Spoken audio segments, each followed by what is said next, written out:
Well, I think I can pat myself on the back a little bit because of a certain thing, I guess, yesterday, but I'll get to that momentarily. Let's get to my low, my high, my act of kindness right now. So, honestly, with my low, it's not really so much anything bad that's happened. It's much happening kind of now. Nothing serious, obviously. Really, it's, we're coming to Super Bowl weekend. I still don't know who I want to pick. I'm like, I don't know who I want to pick to win the Super Bowl. I just don't know. But, yeah, it's really about the only thing I have for a low. But my high was, new episode of Hot Ones featuring Sebastian Stan. New episode of The Go Big Show, which was awesome. Chuggaaconroy revealed his Let's Play number 46, which I will be talking about right now. And, well, actually not right now. I have to do my act of kindness first. My act of kindness, what day do for an act of kindness? Oh, right, I actually ran in for someone. Yeah, I had to go to make a little trip, but it was okay. It was cool. So, with all that out of the way, good morning and happy Friday, everyone. I almost forgot the other week. It's Friday. I should be happy.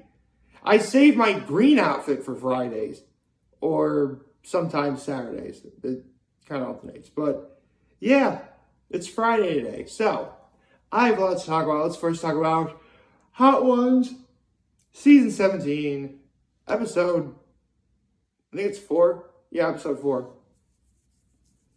And Sebastian Stan did really well. As you would have expected, they talked about his time being in the Marvel Cinematic Universe. Being the Winter Soldier and everything. Actually, one thing they also talked about I really thought was interesting is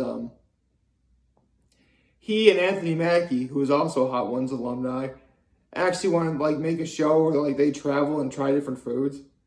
Let's be honest, that's the ultimate dream job for a lot of people. In fact, honestly, that's something I wouldn't mind doing.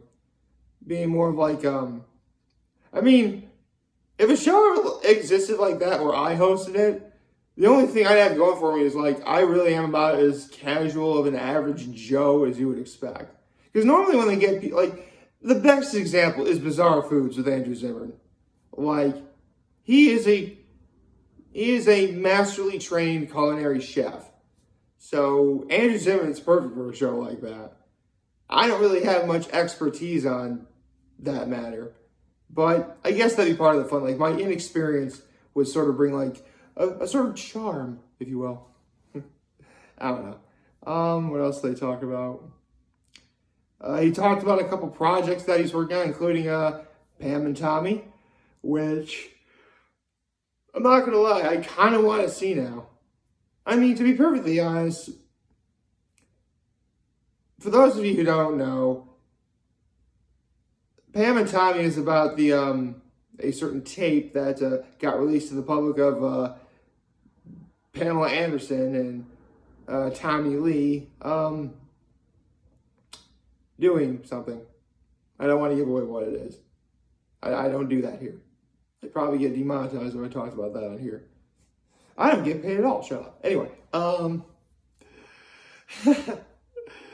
so with that in mind, obviously there was going to be talking about that as well. So, yeah, overall, this was a really great, good episode of Hot Ones. Sebastian Stan did pretty well. Now we gotta get to the Go Big Show. Now, sorry, I went to bed really late last night because of the Go Big Show. In fact, full disclosure, I kind of fell asleep at the final results. I know that, I saw the first 2 acts. The Umbrella Girl, she was awesome. She basically is laying on her back, twirling these umbrellas, flipping these umbrellas, perfect balance or whatever. And I'm okay, this is the great, because one of my all-time favorite sayings is that there's power in subtlety.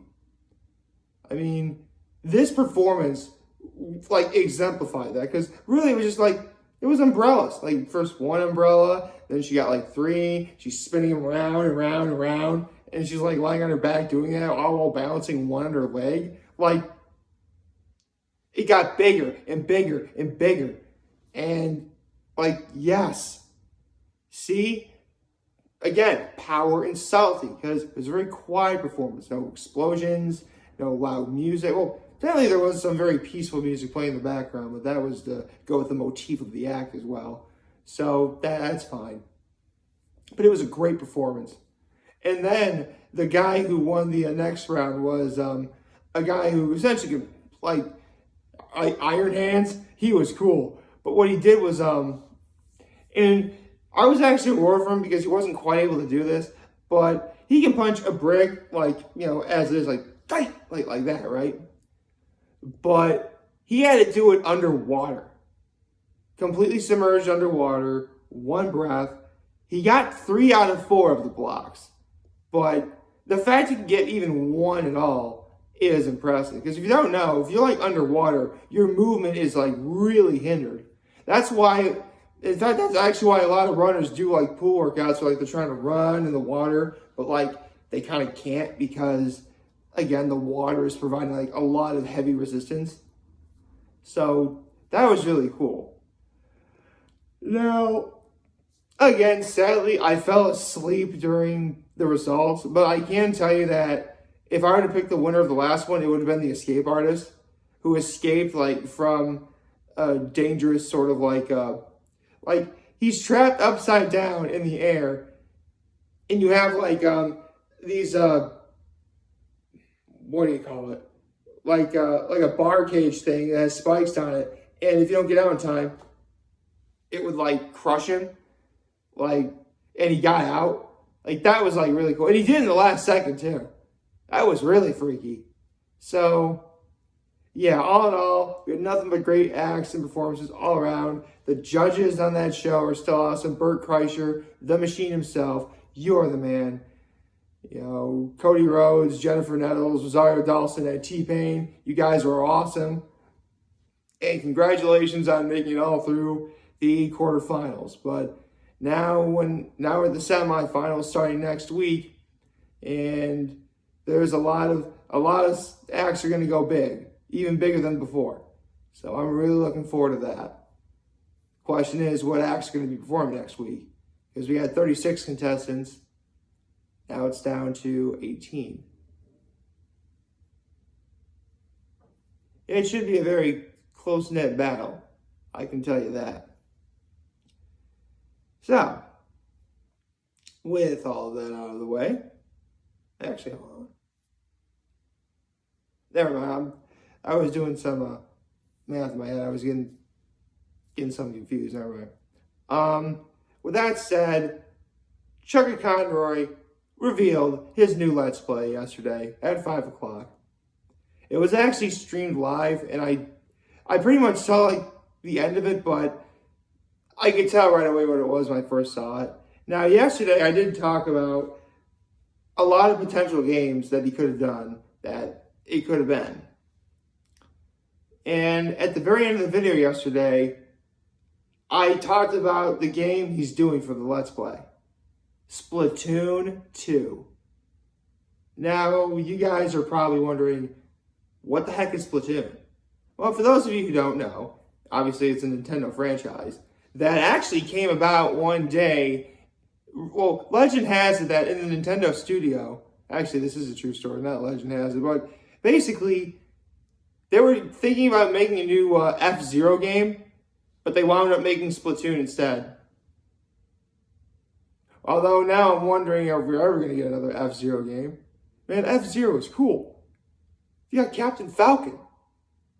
And the Falcon Punch. Anyway, and the Falcon Kick for that matter. Okay, so, Splatoon is basically kind of like paintball meets GoldenEye meets Squid People. See, basically the lore of this particular universe is apparently humanity evolved into like half squid, half, well, really I say kid, but human, obviously. And they have the ability to transform into squids themselves, and they can actually swim in pools of their own ink, which they produce themselves.